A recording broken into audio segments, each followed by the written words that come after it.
Howdy guys, I'm Onikasin and welcome to my channel.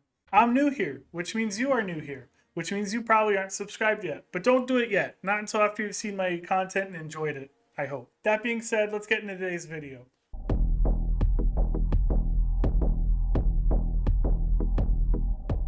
Today I'll be going over my 5 favorite builds in Division 2 for the Rise Up season.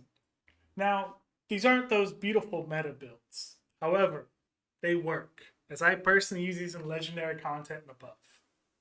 And if you ever see a striker build on this channel, it is not me, and I have been hacked. So, without further ado, here is Onikasin's 5 current builds of early 2026.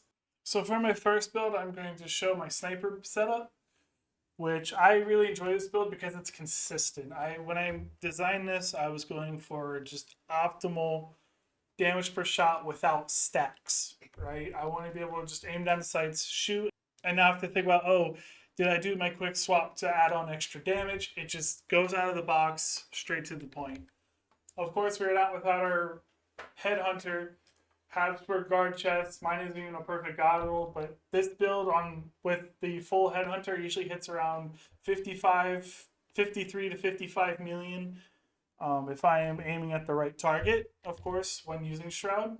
I have not properly tested it with Nemesis, as I just got one with damage to target out of cover. However, I assume somewhere around the 48 mil plus ballpark. It utilizes 3-piece hot shot and 3-piece breaking point, thanks to the beautiful Ninja Mike Messenger backpack, which also gives me 2-piece of Habsburg guard. It is just a really solid build. You can interchange the skills with whatever you want, but it just works. The second build I'm going to show you is my Gunner build.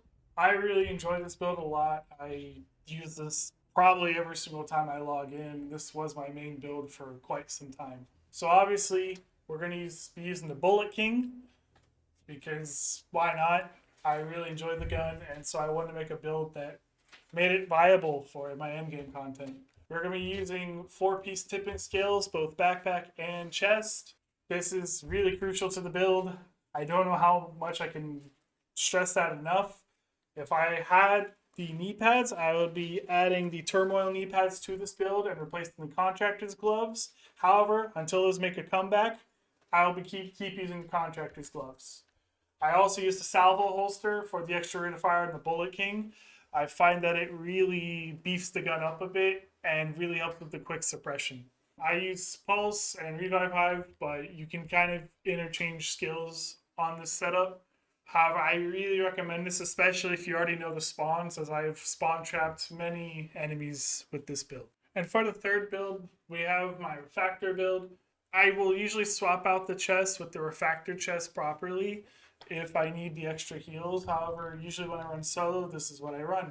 I mainly run around with the Mechanical Animal, obviously with Future Perfection, as well as I'll swap to my max of 9. And basically, I really just rely off the turret, but the real star is the Cluster Seeker Mines for the really quick burst heals.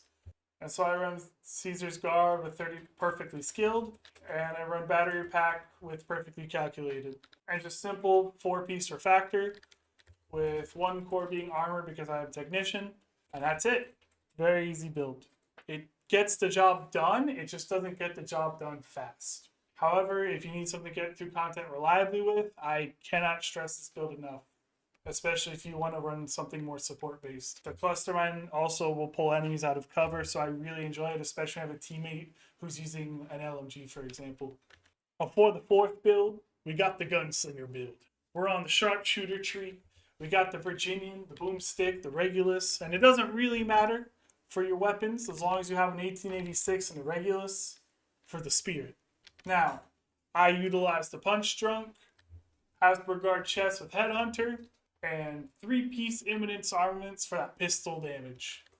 And ultimately, a Gunslinger holster. And the point of this is simply to make the base damage as high as possible, so the explosion is as high as possible.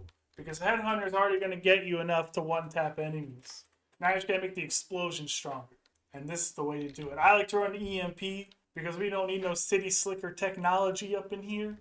And a Revive Hive as always. And finally, here is my main daily driver build, with the release of the new core strength gear set. I use the sharpshooter specialization, and basically it's just playing around the Ravenous, as I recently have finally, after years of trying to get it, I've gotten it thanks to the new retaliations, and I just really, really enjoy the gameplay. And I utilize the core strength gear set with 5 red cores and a little bit of skill, a little bit of armor. And the main part about this build is being able to just keep giving myself bonus armor thanks to Memento and the Ravenous talent. And so it's not really meant to do the most damage in the world. It's more of a hybrid tank setup, utilizing a turret for a little extra aggro. But the main point of this build is to take hits by utilizing the bonus armors to stay alive for the team. So I'll be covering content across Division 2 and Warframe for the foreseeable future. However, if there's anything else you'd like to see me cover, please let me know in the comments down below. And that's it. Thank you so much for watching. Whether or not you take these builds, I hope it inspired you to make your own build